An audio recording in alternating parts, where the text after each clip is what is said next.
Ampifaliana ry avana malala no azontsika miaona toy izao amaky ny ten'Andriamanitra isaina rehefa ampianarina tsara ho amin'izany koa. Ho aminareo izay olona voantso malao amin'Andriamanitra ray sy voatasiro an Jesosy Kristy, ampitombona ho anareo ny famindram-po sy ny fiadanana ary ny fitiavana. Amen. Alakamisy 9 Jolay 2020 ibanjinantsika ilay hevitra hoe manaiky ho iraka ampino. Andeha ry havana sidera sy ankalazan'Andriamanitra isika. Miobe an'Andriamanitra ary tany rehetra, mankalazany voninahitry ny anarany, mivoninahitra izy ho fiderana azy. Lazao amin'Andriamanitra hoe endre matahotra ny asanao, fa lehibiazany herinao ny koiza ny fahavalonao anao, ny tany rehetra ekoko natrehanao ka ankalazanao, eny ankalaza ny anaranao izy. Amen.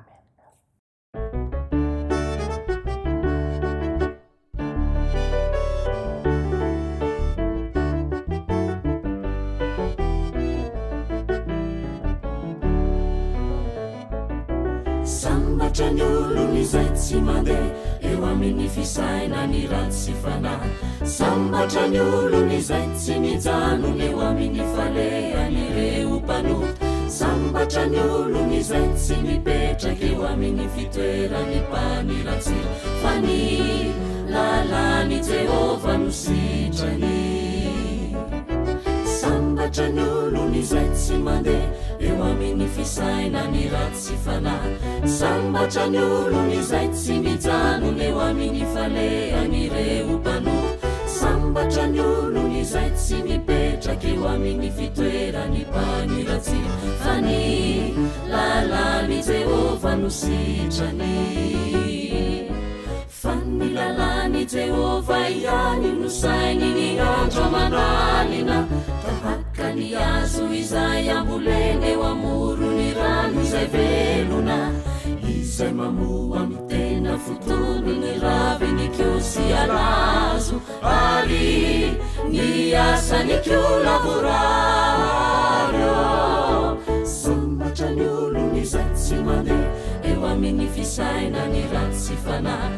Sambatra ny olony izay tsy mijanona eo amin'ny falehany ireo mpanota. Sambatra ny olony izay tsy mipetraka eo amin'ny fitoerany mpaniratsy, fa ny lalany Jehova no sitrany. Tsy toy izany ny ratsy fanahy zay akofa eny ny rivotra, ny fitsarana sy ny fiangona ny marina tsainy janonana.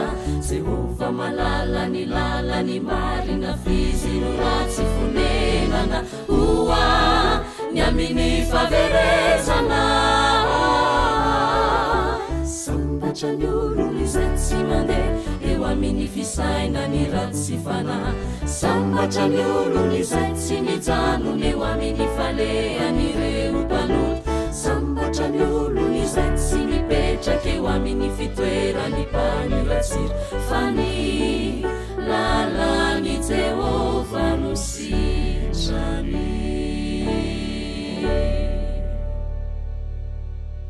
Ivavaka isika. L'Andriamanitra be famindram-po, misotranao zay fa ny fahasoavanao nato zao anay, ka afaka mivelona amin'ny teninao, sy ny finoananao zay. Mideranao zay, mankalaza, nome voninahitra fa mendrika anao tomponay izany. Tompo, mpanota mantry zay, mamindrafo amin'ny ary mamelany ery, ka ivonoa ny fahadisoanay. Fa ny fananao masina zay andraisanay ny teninao, ka hiasa mahery aty anatinay amantaran'ilay Kristy zay maniraka anay. Aminaran'i Jesosy Kristy mpanafitra anay, novanay ny vavakay. Amen. Ny fiainao antsika amin'ny dinity avana malala toy hitanao amin'ny epistily faharoa soratan'i Paoly amin'ny Korintiana.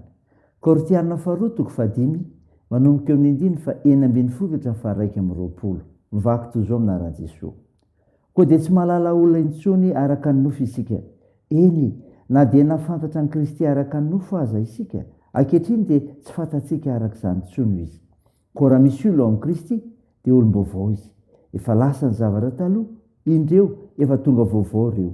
Fa izany rehetra izany dia avy amin'Andriamanitra, izay nampihavana antsika taminy amin'ny alalan'i Kristy, sady nanenay ny fanompona fampihavanana. Dia izao, Andriamanitra ao amin'ny Kristy no nampihavana izao tontolo izao taminy, ka sy nanisy ny fahadisoany, ary efa napetrany aminay ny teny fampihavanana.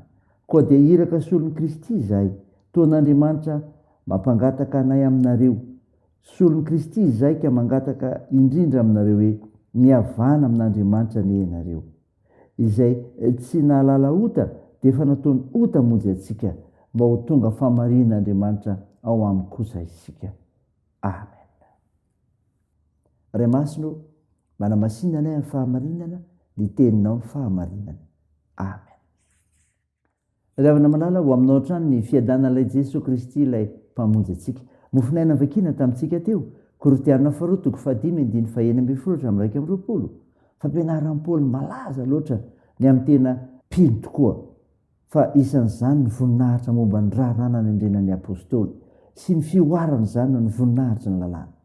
Ny fampihavanana ao amin'ny Kristy dia izao asan'Andriamanitra. Zany rehefa nanety eto.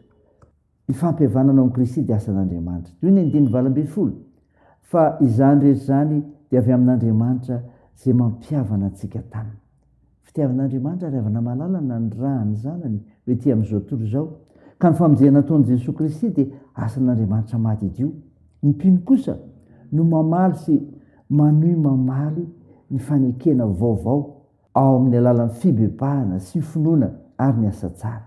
Ilay olombelona mpanota no avoaziny indray ka nampimbonina amin'Andriamanitra tamin'ny alalan'i Kristy.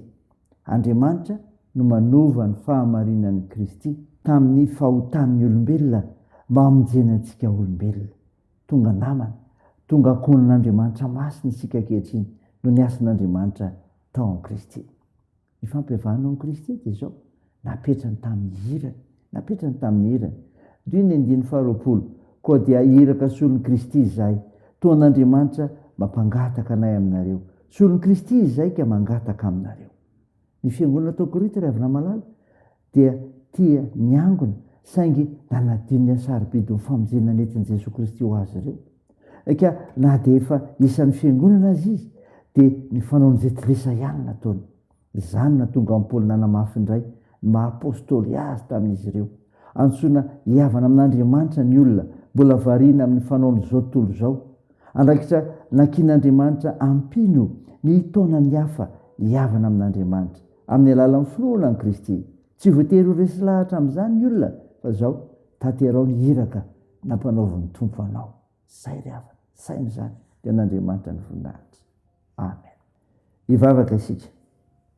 Andriamanitra, misaotra ny mofinaina ny menao anay izay mampafantatra fa ny fampihavanana ao amin'ny Kristy dia asan'Andriamanitra izay napetrany tamin'ny irany. Tompo, mivavaka aminao izay ho an'ny asa fanompoana nanandrenao ny tsirairay ho amin'izany. Mba efa be amin'ny asa ny entsonao, anana faharetana sy fiaretana amin'izany, akay hijoro vavy lobenao amin'ny fahazotoana, amin'ny fotoana rehetra satria irakao zahay. Jesosy, sitrano ireo marary mila mivavakay. Tompo, ampirezo ireo manamanjo. Toandro mareo sikolona sahirana. Atao io ny fiazakazahana indray amin'ny tianao ity. Mba ny fitahinao izay mba ny fampiarezanao. Atao io ny firenenay. Mivavakay dia atao ny anaran'i Jesosy Kristy ilay mpanavitra, ilay mpamonjy izay nampianatra koa ny vavaka manao hoe. Ranay ao izay ny an-danitra, ao masinina anie ny anaranao, ho tonga anie ny fanjakanao, atao ny sitraponao ety an-tany ho tahaka ny an-danitra.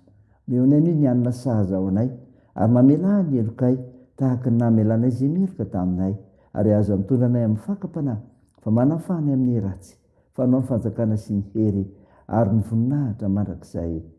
Amen. Raisa finoana ravina malala ny isodrana tolotra anao amin'ny anaran'i Jesosy Kristy. Ilay Andriamanitra aloha rano fiadanany hatonga anareo voatokana tanteraka ho azy. Akarovana avokoa ny fanahinareo sy ny ainareo ary amin'ny tenanareo, mba tsy hanatsiny amin'ny andro avian'i Jesosy Kristy tompontsika. Mitana ny tokony mena Andriamanitra izay miantso anareo ka hoe fainy izany. Amen. Teo an'Andriamanitra irery ny voninahitra amin'ny anaran'ny Ray sy ny Zanaka ary ny Fanahy Masina. Amen.